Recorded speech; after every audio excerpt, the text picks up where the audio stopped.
EM1.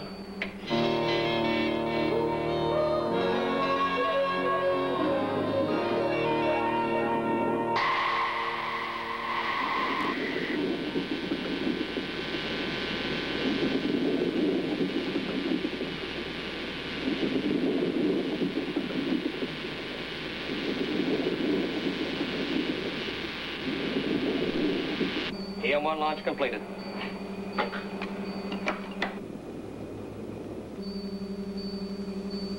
Control to EM1. Voice check, please. EM1 to deep lab. Read you loud and clear. Control to RS1. Voice check. RS1 to deep lab. Copy you loud and clear. All systems green for go. Control to EM1. Proceed to dock with RS1. Roger.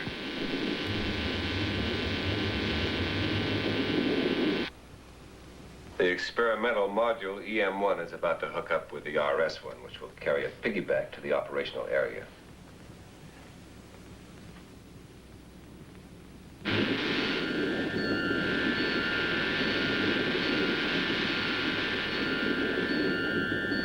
You'll notice that this takes place much the same way that the astronaut's lunar module joins with the command capsule in space.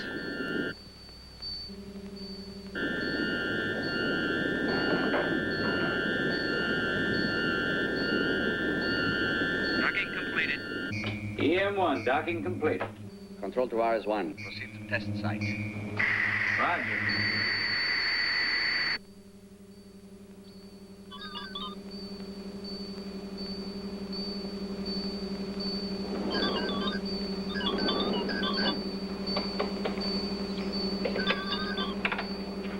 I have a message for Jerry. It just came in from his wife. Dr. Anderson reports baby has mild case of colic.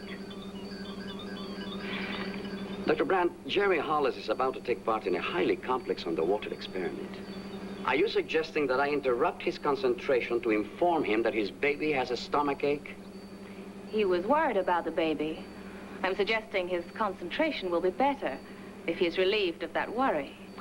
Perhaps you should care to add the marketing list to give the mission that homey touch.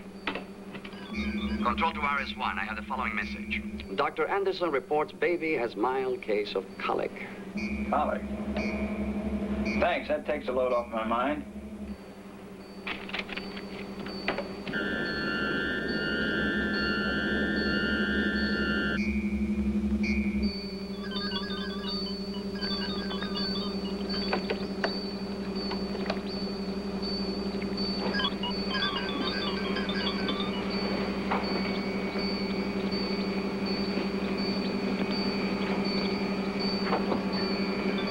Oxygen intake? 0.500 and steady. Now, while they're on the way to the testing site, I'll take the time to brief you on the nature of the mission itself. Now, a few months ago, the sensory devices in the RS-1 detected a metal called germanium underneath the ocean floor a few miles off the continental shelf.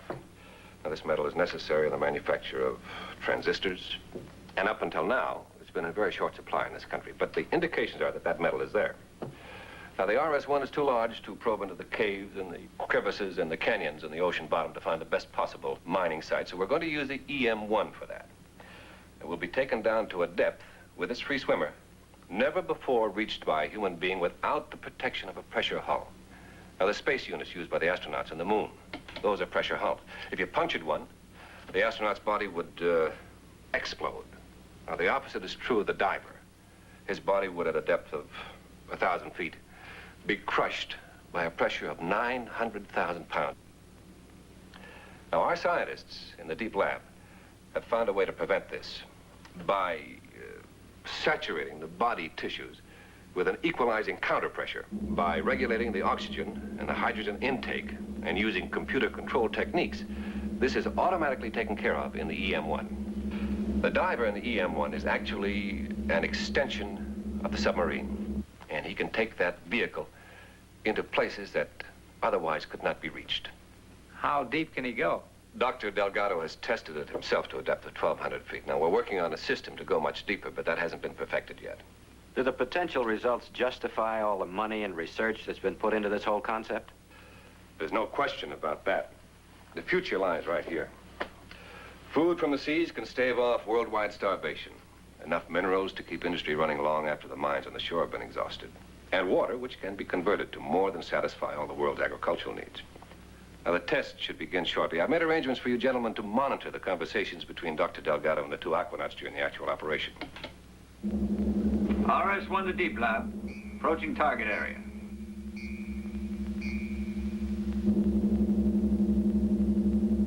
Oh, don't forget that you told the PR man they could listen in topside. Thank you for reminding me. That's one of the crosses a scientist must bear when he's being funded by a foundation. The next voice you hear will be that of Dr. Delgado in Deep Lab Control. Would like me to report in language simple enough for the press to understand, yet with the dramatic intensity of a soap commercial. It's quite a sense of humor. This is SSS. We read you loud and clear. The members of the press and myself appreciated your little joke. What joke? About the soap commercial. They heard it. I've been briefing them on your operation. We're ready to monitor now. I don't think it will be very interesting. Just a lot of technical language.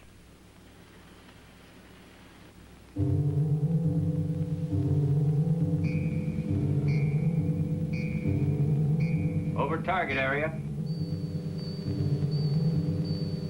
Sharks are usually attracted to the submarine by the low-frequency hum that it sends out.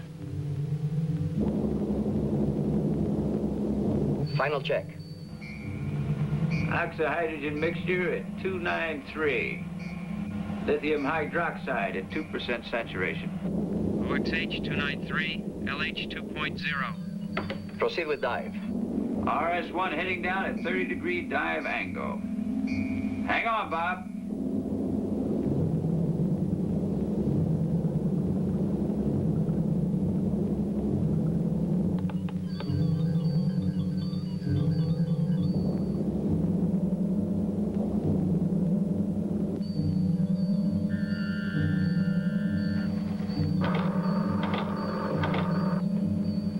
They're in a minimum descent time mode.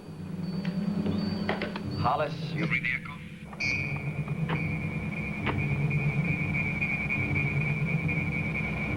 Sounds like we crossed over an unrecorded trench. level out over the west floor of the plane. Approaching it now. Leveling out. They've bottomed the sub at 1,300 feet. Cut your engines and release the module. Roger.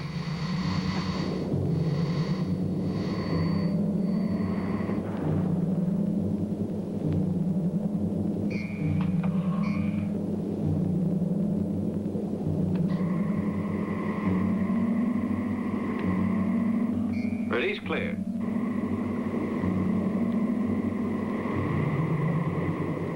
Cutting loose. Roger.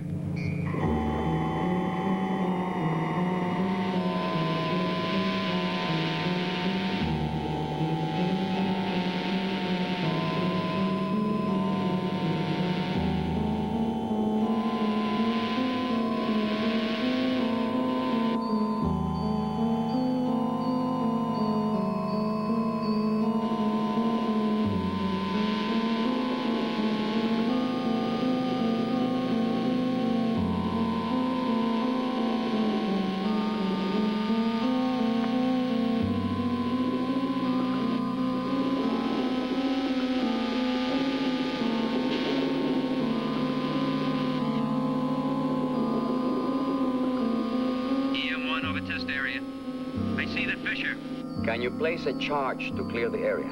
I'll try. Fire when ready. Control to SSS. EM1 in position to place glyceride explosive charge. There's a chasm halfway in. I'm planning to charge as deep as possible.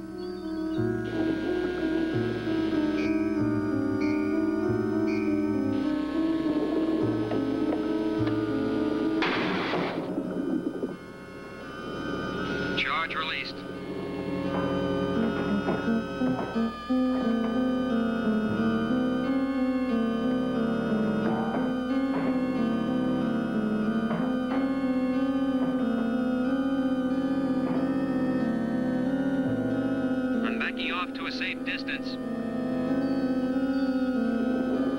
Activate explosive charge. Explosive charge activated. Countdown. 5, 4, 3, 2, 1.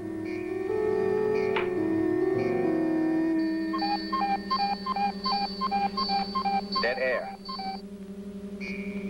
Something wrong.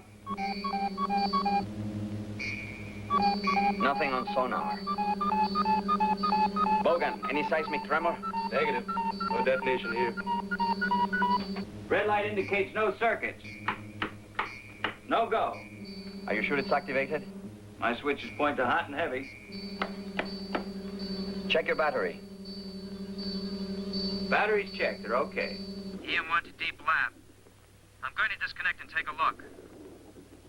I double-check your system. Be sure you equalize your head sinus pressures before you leave the module. Roger. Return to module and connect pressure system within 12 minutes. Will do. RS-1, do not detonate. Repeat, do not detonate. Exeter swimming to check explosive charge. Roger. All circuits on safety.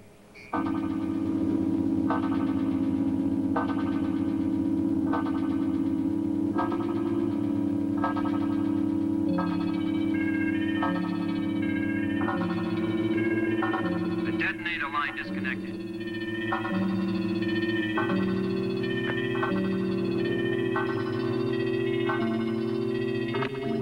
Connection completed. Returning to EM1.